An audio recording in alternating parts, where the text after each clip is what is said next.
Hi, welcome to JS review room. నా పేరు Jitendra. So ఈరోజు మనం చూడబోయే టాపిక్, నేను ఎందుకు ఈవీ వెహికల్ నుంచి మళ్ళీ పెట్రోల్ వెహికల్కి కన్వర్ట్ అయ్యాను అనేది డిస్కస్ చేద్దాం. సో ఈ రెండిట్లో ఉన్న ప్రోస్ అండ్ కాన్స్ ఈ వీడియోలో చూద్దాం. సో ఫస్ట్, నేను వచ్చి ఎక్కువ కిలోమీటర్స్ తిరగను, బట్ ఎక్కువ టైం యూస్ చేస్తాను ఒక వెహికల్ని. ఎగ్జాంపుల్, ఇప్పుడు ఈ బండి కొని 5 years అవుతుంది. 5 yearsలో మేము తిరిగింది 26,000 kilometers మాత్రమే. కాకపోతే ప్రాబ్లం ఏమంటే ఈవీలో బ్యాటరీ వచ్చి ఏజ్ డిపెండ్ అయి ఉంటుంది. లైక్ 3 yearsకి కొంచెం డిగ్రేడ్ అవుతుంది బ్యాటరీ లైఫ్. 5 yearsకి అనేటప్పటికి ఇంకా కొంచెం డిగ్రేడ్ అవుతుంది. సో లేటెస్ట్ మోడల్స్లో 8 years వారంటీ క్లెయిమ్ చేస్తున్నారు. కానీ మీరు తెలుసుకోవాల్సింది ఏంటంటే 8 years అనేది బ్యాటరీకి మాత్రమే, అంటే బ్యాటరీకి మాత్రమే 8 years, వెహికల్కి వచ్చి just 36,000 kilometers or 3 years warranty మాత్రమే క్లెయిమ్ చేస్తున్నారు. అండ్ సెకండ్ థింగ్ వచ్చి, దీనిలో మేజర్గా నాకు సర్వీస్ ప్రాబ్లం అనేది వచ్చి దీని బెల్ట్. వారంటీలో ఉన్నప్పుడే మేము 1 time మార్చామనుకుంటాను. అండ్ ఆఫ్టర్ వారంటీ లేదు, వారంటీలో ఉన్నప్పుడే 2 times బెల్ట్ మార్చాము. దాని తర్వాత నేను పెద్దగా తిరగట్లేదు కాబట్టి నాకు బెల్ట్ ఏం లేదు. అండ్ అప్పటి నుంచి ప్రాపర్గా దాన్ని వాష్ చేసి మెయింటైన్ చేసుకుంటున్నాను. బట్ న్యూ వెహికల్ అయితే ఆ ప్రాబ్లం లేదు, ఎందుకంటే వాళ్ళు కేసింగ్ ఇచ్చారు. బట్ ఈవెన్ దో ఆ పుల్లి ఎట్లుంటుంది, బెల్ట్ లైఫ్ ఎట్లుంటుంది అనేది మనం చూడాల్సింది ఉంది. అదే ఈ ఈ వెహికల్కి బెల్ట్ వచ్చి 5,000 అవుతుంది 2 బెల్ట్ మార్చడానికి. యాక్టివాలోనూ బెల్ట్ ఉంది. సో అది వచ్చి జస్ట్ 1,000 రూపీస్, 650 అంతే పడుతుంది. మొత్తం మనకి చేంజింగ్ కాస్ట్ అంతా కలిపినా కూడా ఒక 1,000 రూపీస్ పడుతుంది. అండ్ ఇది వచ్చి ఒక 30,000 kilometersకి అట్లా బెల్ట్ రీప్లేస్ చేయాల్సింది వస్తుంది. 50,000 kilometers కూడా.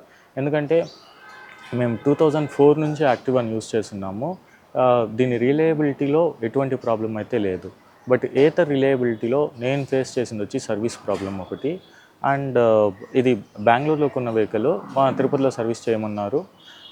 బట్ వారంటీలో ఉన్నంత వరకు తిరుపతిలో సర్వీస్ చేశారు. అది నాకు అర్థం కాలేదు. వారంటీ అయిపోతేనే మేము సర్వీస్ చేయమనేది ఏందో, like it's weird. And after 8 years తర్వాత వీళ్ళ బ్యాటరీ కెపాసిటీ ఎట్టుంటుంది, లైక్ 8 years వస్తుందా అనేదే నాకు doubt first of all. Maybe వచ్చినా కూడా దీని service cost, petrol scooter service cost ఇంచుమించు సేమే వస్తుందని నా అభిప్రాయము. Main spares replacement costly. దీనికోసం మనం టైం స్పెండ్ చేసేటట్టు ఉంటుంది. స్టార్టింగ్లో ఏతర్ లాంచ్ అయిన కొత్తలో సర్వీస్ చాలా బాగుండింది. ఇప్పుడు సర్వీస్ వచ్చి అంత సూపర్ అని అయితే లేదు, జస్ట్ ఓకే అన్నారు. అండ్ టెక్నీషియన్స్ కూడా అంత క్వాలిఫైడ్ టెక్నీషియన్స్, ముందున్నంత క్వాలిఫైడ్ టెక్నీషియన్స్ అయితే ఇప్పుడు ఉన్నట్టు లేదని నా ఫీలింగ్. అండ్ ఆల్సో ఇప్పుడు యాక్టివ్ అనుకోండి, నేను ఎక్కడికన్నా వెళ్ళొచ్చు, లైక్ ఎనీ టౌన్, విలేజ్, ఎక్కడైనా ఈ వెహికల్ని సర్వీస్ చేస్తారు. బట్ ఏతర్ని అలా చేయలేరు, ఓన్లీ షోరూమ్కే తీసుకుపోవాలి. మేము వచ్చి 2004 నుంచి యాక్టివాస్ యూస్ చేస్తున్నాము, వేరియస్ జనరేషన్స్ యూస్ చేస్తున్నాము. సో ఆ 2004లో కొన్న వెహికల్ ఇంకా రన్ అవుతుంది, మా దగ్గరే ఉంది. అండ్ 2013లో కొన్నాము, 2007లో ఒక మోడల్ కొన్నాము. అండ్ మేము తిరుమల తిరుపతి ఘాట్ కూడా ఎక్కువ యూస్ చేసాము, మా ఫాదర్ టీటీడీ ఎంప్లాయ్ కాబట్టి. సో ఈవెన్ దో ఆల్మోస్ట్ మేము యూస్ చేసిన ప్రతి బండి ఒక 80,000 kilometers to 1 lakh kilometers ఈజీగా మేము డ్రైవ్ చేసాము పెట్రోల్ వెహికల్స్లో. బట్ ఒకే ఒక అడ్వాంటేజ్ ఏమంటే, మీరు షార్ట్ టైంలో ఎక్కువ డిస్టెన్స్ తిరిగేటట్టు ఉంటాయి. లైక్ ఒక ఇయర్లీ మీరు ఒక 15,000 kilometers తిరుగుతారు, 20,000 kilometers తిరుగుతారు అంటే మీరు ఈవీ కన్సిడర్ చేయడం బెస్ట్. ఎందుకంటే మీకు ఆ 3 to 5 years టైంలో మీరు very good return on investment అయితే వచ్చేస్తుంది. బట్ పెట్రోల్ వచ్చి ఎక్స్పెన్సివ్ అవుతుంది. సో ఈ వీడియోలో నేను ఏం చెప్పాలనుకుంటున్నానంటే, తక్కువ డిస్టెన్స్, లైక్ మంత్లీ ఒక 400-500 kilometers తిరుగుతున్నారు అంటే మీరు పెట్రోల్ వెహికల్ తీసుకోవడం బెస్ట్. లేదు, మంత్లీ నేను వచ్చి ఒక 1,000 kilometers to 2,000 kilometers, లేదు 5,000 kilometers తిరుగుతున్నానంటే మీరు ఈవీ తీసుకోవడం బెస్ట్. కాకపోతే డిసడ్వాంటేజెస్ ఏంటంటే, లైక్ ఈవీ వెహికల్లో 36 kilometers మాత్రమే వారంటీ. ఇప్పుడు ఏతర్లో నాకు external warranty, side body guards అన్నీ కలిపి కూడా నాకు ఒక 1,10,000తో అయిపోయింది. బట్ ఈ బండి బేస్ మోడల్ ప్రైజే మీకు వచ్చి సమ్వేర్ ఒక 1,40,000 దగ్గర వస్తుంది అనుకుంటా, మళ్ళీ సైడ్ ఎక్స్ట్రా ఫిట్టింగ్ అంతా కలిపితే. ఎకో ఫ్రెండ్లీ అంటారు. సో అది జెన్యున్గా ఎకో ఫ్రెండ్లీ అయితే కాదు. ఎందుకంటే ఈవీ వచ్చి ఒక టన్ను లిథియంని ఎక్స్ట్రాక్ట్ చేయడానికి మనము దాదాపు 19 లక్షల లీటర్ల వాటర్ని అయితే యూస్ చేయాల్సి ఉంటుంది. అండ్ ఈ లిథియం ఎక్స్ట్రాక్ట్ అయిన ప్లేసెస్ అంతా వచ్చి ఫారెస్ట్ ఏరియాస్. సో ఆ ఏరియాని వచ్చి మనము శానిటైజ్ చేసి అక్కడున్న బయోడైవర్సిటీని క్లియర్ చేసి వేరే చోటకి మూవ్ చేయడమో లేదు దాన్ని క్లియర్ చేసేయడమో చేయాల్సి ఉంటుంది. కాబట్టి ఈవీస్ వచ్చి 100% ఎకో ఫ్రెండ్లీ అయితే కాదు. అండ్ ఇండియా లాంటి దేశంలో మనం ఇంకా కోల్ని బంద్ చేసే సమ్వేర్ ఒక 50-70% ఎలక్ట్రిసిటీ మనము కోల్ని బంద్ చేస్తున్నాము. ఎకో ఫ్రెండ్లీ అని మాత్రం నమ్మి కొనొద్దండి. అదొకటి నేను చెప్పాలనుకుంటున్నాను. రన్నింగ్ కాస్ట్ తక్కువ అంటే 1/6 పడుతుంది.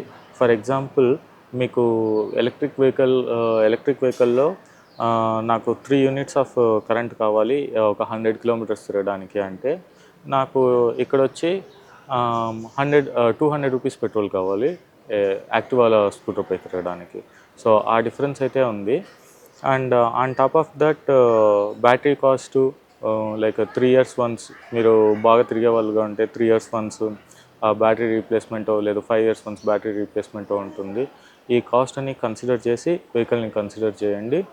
ఏతర్లో వచ్చి నేను ఇంకో ప్రాబ్లం ఫేస్ చేసింది ఏంటంటే బ్యాటరీ పర్సంటేజ్ డ్రాప్ అవ్వదు, కానీ పికప్ డ్రాప్ అయిపోతుంది. వాళ్ళు చెప్పిన కిలోమీటర్ అయితే లైక్ 50 అట్లా వస్తుంది. కానీ మెయిన్ ప్రాబ్లం ఏమంటే పికప్ జీరో నుంచి 20 రావడానికే చాలా ఇబ్బంది పడాల్సింది ఉంటుంది. అండ్ ట్రాఫిక్లో అయితే మనం కాల్తో తోయాల్సింది ఉంటుంది. ఆ వీడియోస్ కూడా ఈ వీడియోలో అటాచ్ చేస్తాను చూడండి. బ్యాటరీ 82% ఉంది.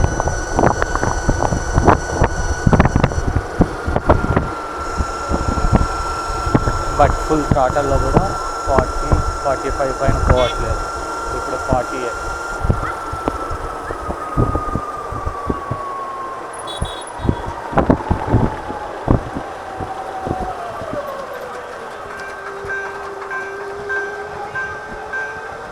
మెయిన్ డిసడ్వాంటేజ్ ఇది. ఇప్పుడు ఇట్లాంటి ట్రాఫిక్ టైంలో నేను లైన్ కట్ చేయాలన్నా కూడా నాకు ఇబ్బంది.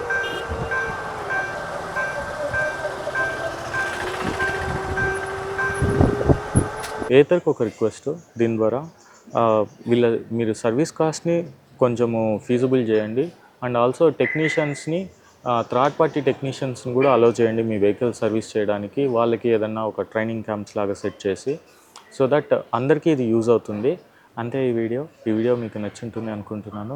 నచ్చితే ప్లీజ్ లైక్, షేర్, సబ్స్క్రైబ్ చేయండి. మీ ఫ్రెండ్స్ ఆర్ మీ ఫ్యామిలీ మెంబర్స్ ఎవరైనా ఈవీ వర్సెస్ పెట్రోల్ వెహికల్ గురించి చూడాలనుకుంటే వాళ్ళకి ఈ వీడియో షేర్ చేయండి. Thank you. మీకు ఇంకా ఏమైనా డౌట్స్ ఉంటే కమెంట్స్లో మెన్షన్ చేయండి. Thank you.